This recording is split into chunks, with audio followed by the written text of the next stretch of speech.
So now we are going to do Samprapti Ghatak according to Ayurveda. So today we are going to explain the Samprapti of PCOS according to Ayurveda.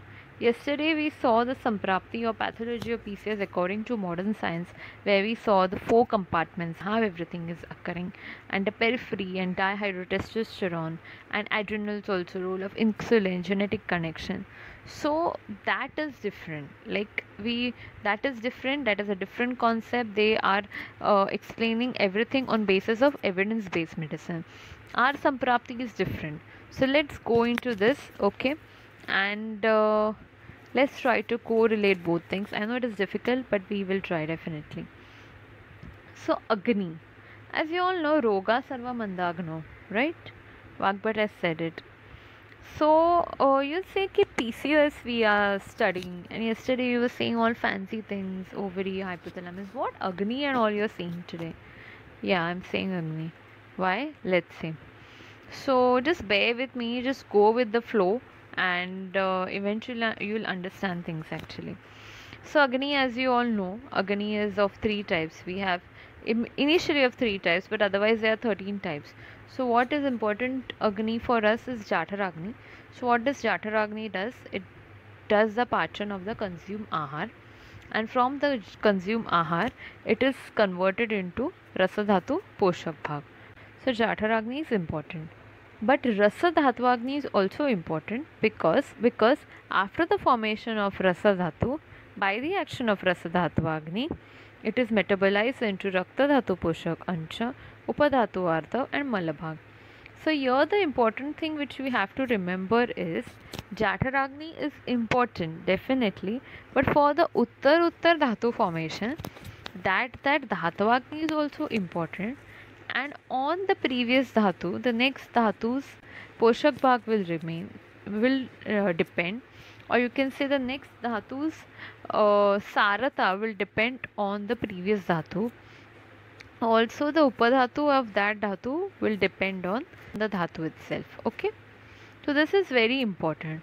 So just imagine if the Jataragni is not good, so the ahar would not be converted into proper Rasadhatu. Rasadhatu Dushti would be there. If there is Rasadhatu, that is Agraya Dhatu Dushti, then eventually Rakta Dhatu Poshak Bhag would not be proper, that would be Dushta. Upadhatu would be Dushta. So this is the basic actually, why they say Roga Sarva Mandagano. So this is the basic actually. So now what happens in PCOS? We are going into the pathology of Samprapti. So all the hetu of PCOS, you know, all the hetu are Diva, Swapna, Guru, Snigdha, Pichchalanna. Okay, these are all the Kaphavardak or Medavardak hetu. But we also saw the hetu which is stress, Chinta, Bhaya, etc. So both hetus, as we saw, Chinta, Bhaya also causes Agnimandya, and these hetu also causes Agnimandya. As a result of which the Rasadhatu won't be produced properly, and there would be, because there is Agnimandya, so the food is not digested properly. Food, or it is known as Ama formation. So as we all know that these hetu are Kapha Vardak also. So Kapha will also get Dushti. So Agni is already Manda, but Am causes Upalep of Agni, and it leads to more Agnimandya. So it will lead to a vicious circle. So we saw a vicious circle over here. Yesterday also we saw a vicious circle when we were speaking about the hypothalamus pituitary and the steroid feedback action actually. So here also we have the vicious circle.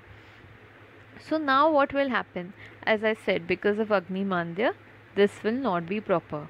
Then mostly everything would be converted into Ama only. So that is very important. So if the dhatus are not proper, then it won't perform its actual function. So till now what we saw, that there was Agnimandya. Agnimandya caused Am production, and Am production again caused Agnimandya, which related again to Am production. So Am is very important in the pathology. So now this Am which is formed, it will combine with the Kapha, because as you saw, Kapha is also increased, and it will spread into all Srotas, right? And while passing through them, it will affect the weak Srotas. As a result of which, wherever this spreads, it will give rise to varied clinical presentations, as we saw in PCOS.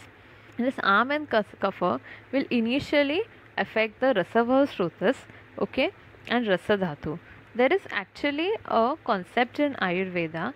Whatever causative factors are there, if it affects a dhatu, then those causative factors will also affect the srotas, and it makes sense also. The causative factors responsible for the vitation of each dhatu are also responsible for the vitation of srotas related to the particular dhatu. So that is actually right. So Artav is affected, Artava Srotas is affected, Rasa is affected, Rasava Srotas is affected. So because Artav and Artava Srotas are affected, it would lead to abnormalities like amenorrhea, oligomenorrhea, hypomenorrhea. So what we saw yesterday, that growth of follicle and its transformation into the Graafian follicle, these all processes would be hampered. So now when the arm has come in the ovary, it will affect further, right? So this arm will get condensed and it will stick on the wall of the srotas, and more cysts will form with every ovarian cycle. And this cyst we can actually correlate that these are formed in the Artava srotas due to Dhatvagni Mandhyam.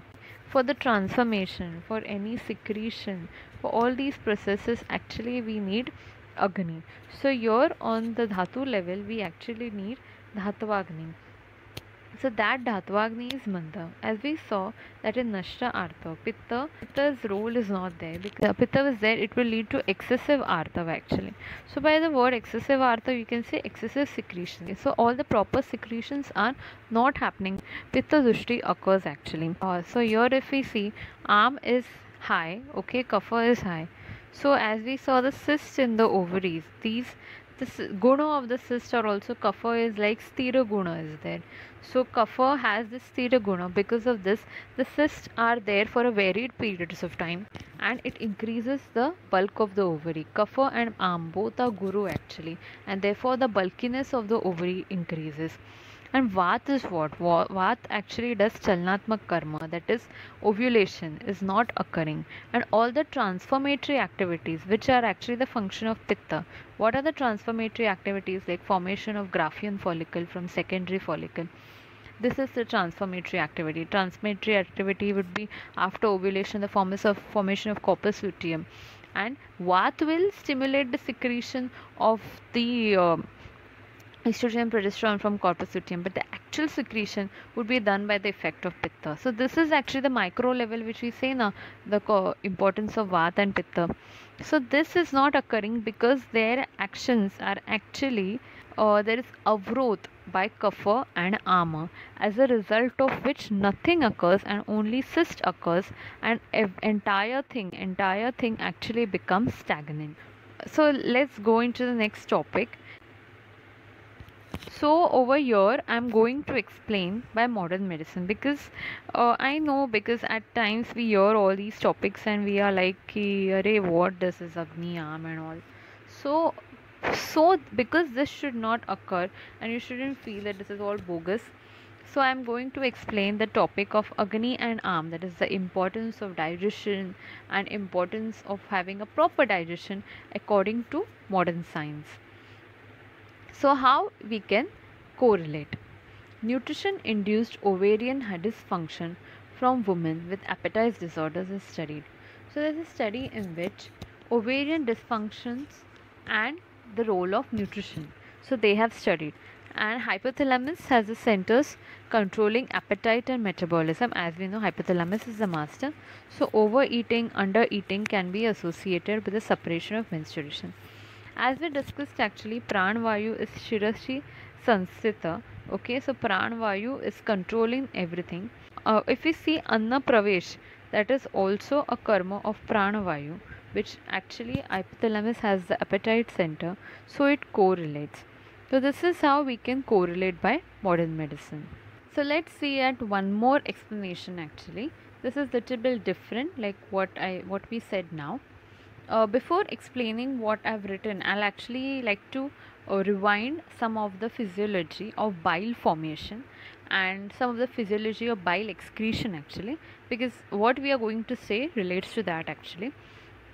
You know the bile mechanism, right? Bile salts and bile pigments are present in the bile, and these bile salts, when this bile comes from the gallbladder and it comes into the intestine. After it comes into the intestine, there is something which is called as enterohepatic circulation. Enterohepatic circulation means from the intestine, these bile salts, almost 50% of them, are reabsorbed, and through the portal vein it reaches the liver. So in this manner, actually, the same bile salts are used again and again, and if you see, only hardly 5% is excreted in urine, and less than 1% is excreted in feces as stercoglobulin, and in urine as uroglobulin. Almost 5% is secreted. So, secreted or excreted, you can say. So, if we see by this mechanism, enterohepatic circulation is very important. I gave you the backdrop because to understand this, you should know the basics. So, now estradiol, okay, it is one of the estrogen actually. It is conjugated in the liver with glycuronic acid. Okay, don't go in the names, just remember that it is conjugated in the liver. And this conjugated estrogen is excreted partly in the bile and partly in the urine. So whatever goes in the urine, forget it. We are concerned with the bile. Okay. So you remember estrogen is estradiol is conjugated in the liver, and now it is excreted in the bile. Okay. So this bile fractions, when they reach the intestine, they are broken down by microorganism and then reabsorbed as active hormones through enterohepatic circulation. So if there are disturbances in the liver function or the intestinal flora, then it can alter the mechanism and cause disturbance of the menstrual cycle. For the conjugation, liver is very important. So liver, actually when we were studying liver and physiology, a sir used to say that liver has 1,000 functions.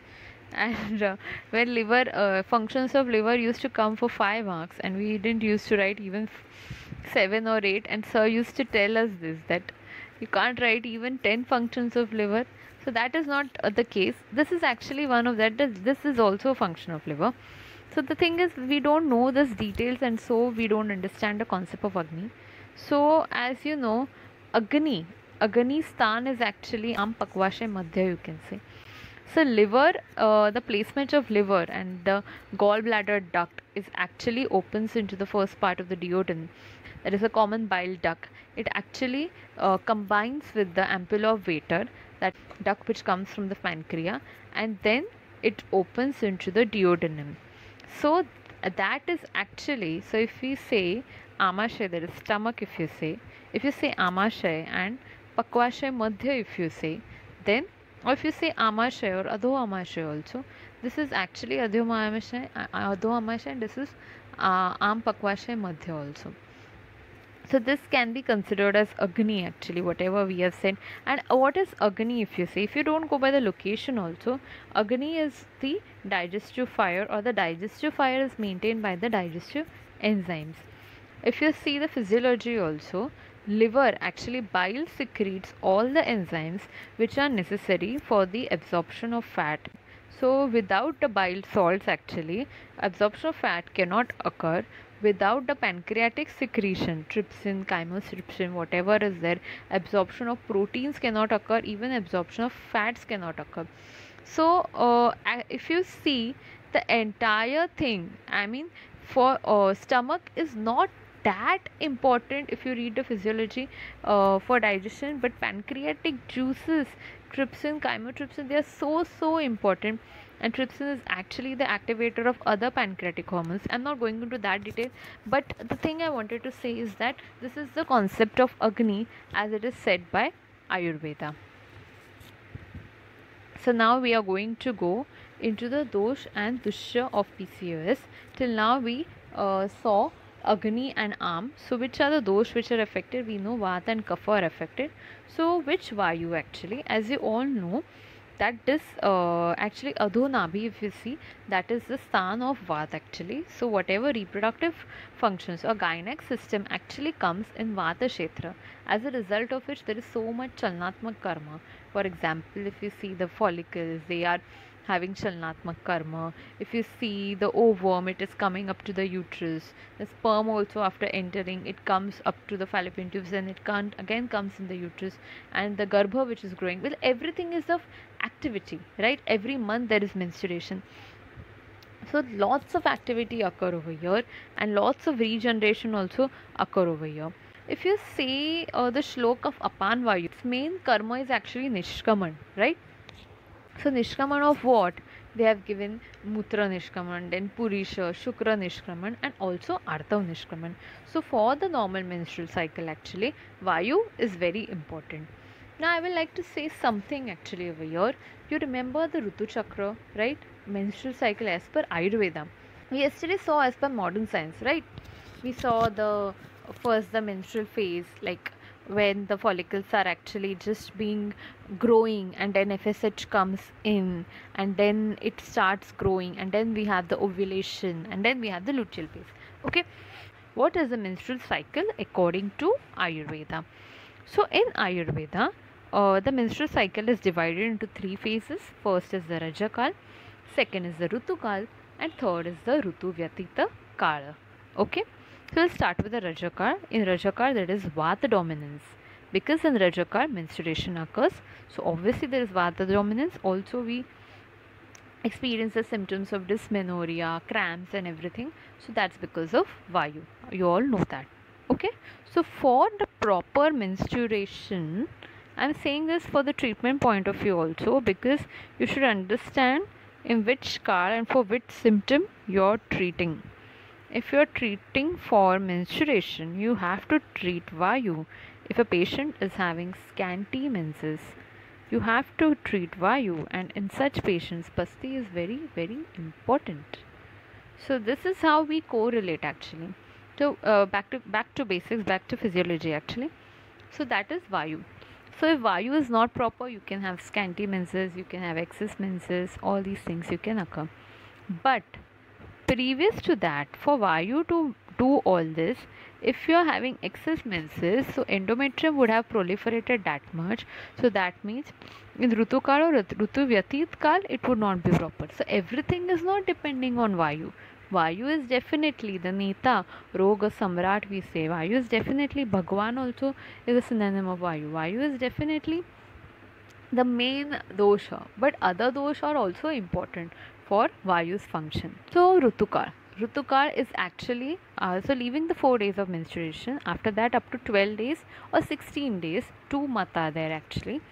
It is known as the Rutukar.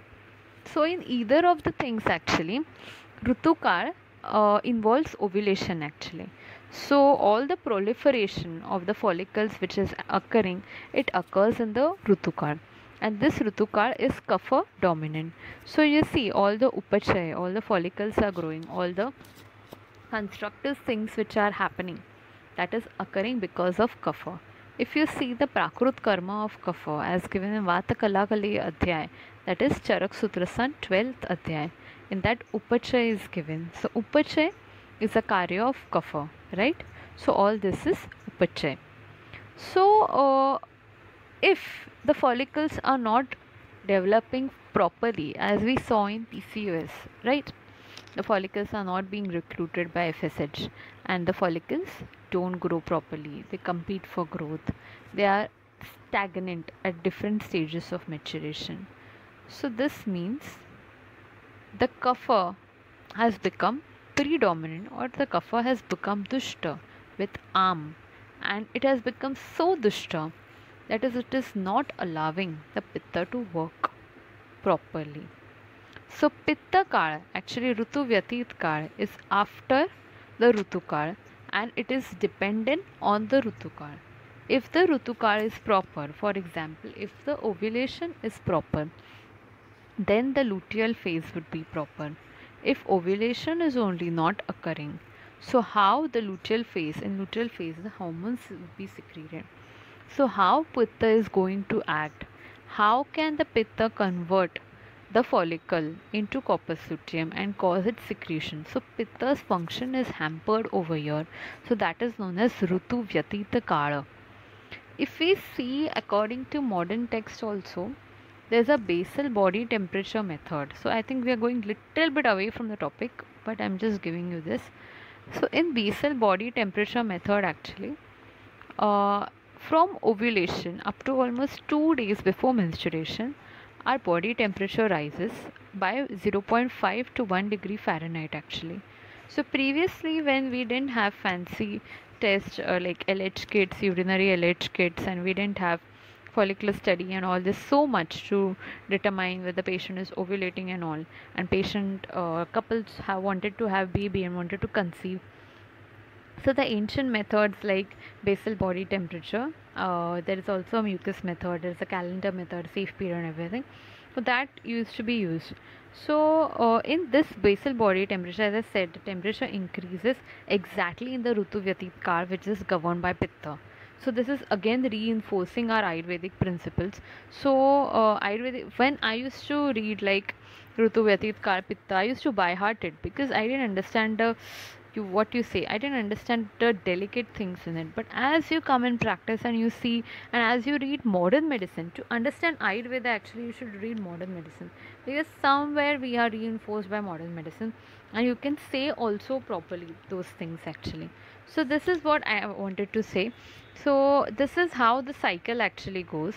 So if the pitta is not proper, if the pitta is not able to do its function properly, then vayu would also not be able to do its function properly, because pitta again on the endometrium, you think now estrogen kapha has done so much proliferation of the endometrium. Endometrium is thick, big. Pitta is not able to exert its secretory activity, the glands and the vascularity is not there, as a result of which there is no progesterone activity, and as a result of which Vat can't do anything. There is no withdrawal, nothing is occurring, only estrogen is increasing. So this is how you can correlate. So here in the Samprapti Ghatak, Vat is very important, and it is important for normal menstruation. We went in great details in this actually. Kapha dosh, okay. Kapha dosh, as we discussed, it is upachay, okay. It inhibits the follicle, kapha and arm, and it causes strotorot, okay. As a result, the function of Vayu, especially Apan Vayu of Bija Utsarga and normal menstrual cycle, is hampered, which results in menstrual irregularities, okay. Also regarding Pitta dosh, we know that it is does all the Pachan karma. So we have already discussed actually all this. Also the aromatization, as you can see, androgens to estrogen, all the transformative changes are because of Pitta only. Okay, so we discussed all this. Now Dhatu. In Granthi, which Dhatus we saw? We saw Mansa, we saw Rakta Asruk, that is, and we saw Meda Dhatu. And as I said, in PCOS, Rasa Dhatu is also mainly important, and Meda Dhatu, Dushti, is also important. So these are actually the Kapha Sthan. If you have read Ashray and Ashray, these are the basics you would be knowing also actually. So these are the Ashray of Kapha. And if you see Meda and Kapha, they have similar properties actually. Okay? And this is Ashray also. This like Rasa, Mansa, Meda, we are not taking Majja and Shukra, not Dushra in Majja and Shukra, we are not that concerned actually. But in Prameha also, if you see, these are the Dushya. Actually, Prameha, there are 10 Dushya. It is a big disease. But there also, Medo Rog it is actually, and Kapha is important, and here also same is there. Even in Stolya also we have the same. So if we compare Prameha, Stolya and PCOS, actually if we see in modern science also, these three things coexist, and even in Ayurveda there is a relation, right? So if you see the Hetu also, according to modern science also, Hetu of PCOS, Hetu of obesity and Hetu of DM, all the same, sedentary lifestyle and all, right? If you see in Ayurveda also, Hetu of PCOS we decoded. If you see the Hetu of Stolya, which is also given in Ashra Nindayati Adhyay, all these are only said that to sit only, not to do any work and become alsi and all that. And in Prameha Hetu also, you know, Asya Sukha, Swapna Sukha.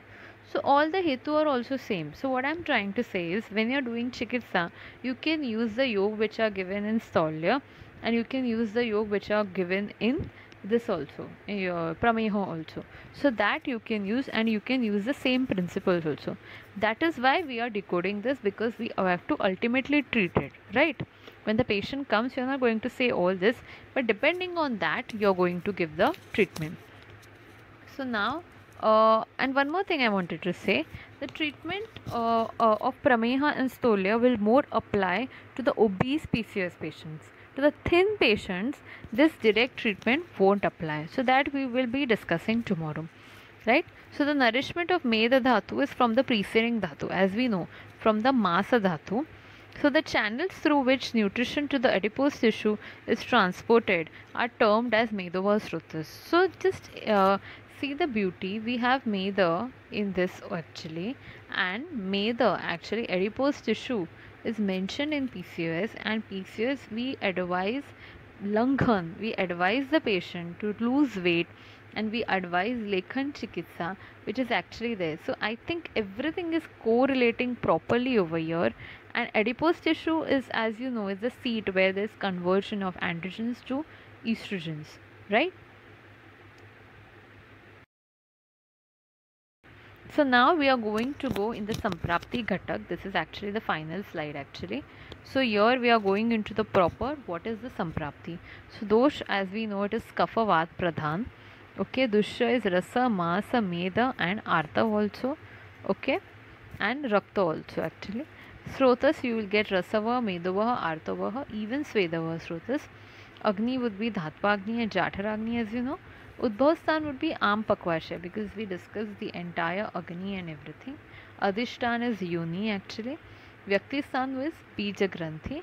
Marga is Abhyantar actually. Okay. So all these things we did today. We went detail into Samprapti of PCOS. We initially started from the review of literature. We saw Pushpagni Jatharni, where we saw the maximum symptoms. Then by symptom, we went into each of the symptoms in great details. We also saw Granthi actually pathology. And then we went from Hetu, we went to Samanya Hetu also of Yoni Vyapat. We went from there. Then we discussed the Samprapti Ghatak, Agni, Ama, we went to Ritu Chakra, where we went actually. And Dosha also we discussed. And we discussed the Dusha, and this was the last slide, was actually the entire summary, you can say. So tomorrow what we are going to discuss? Tomorrow we are going to discuss the treatment of PCOS.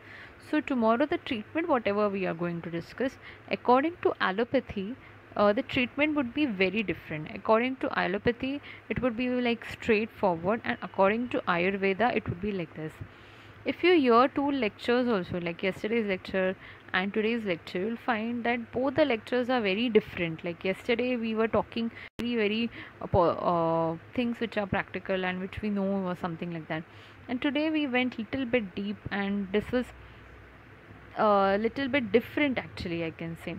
So if we actually think about comparing modern and Ayurveda, the basic principles are different. So as such you can't compare, but as far as possible we saw all the things where we can compare.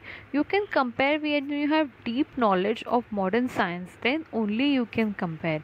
Only on the basis of Ayurveda you can't compare. So if you want to show the modern people, if you want your medicine or something to be evidence based, then you have to compare. So that's all for today. I had really great time, and I really like to express all this in front of you, and I hope you understood everything. If you have any doubts, please ask in the group. Keep reading, keep revising, and we'll meet you tomorrow for the next session, that is the last session, and I'm very excited for it also. So meet you tomorrow guys. Bye, take care.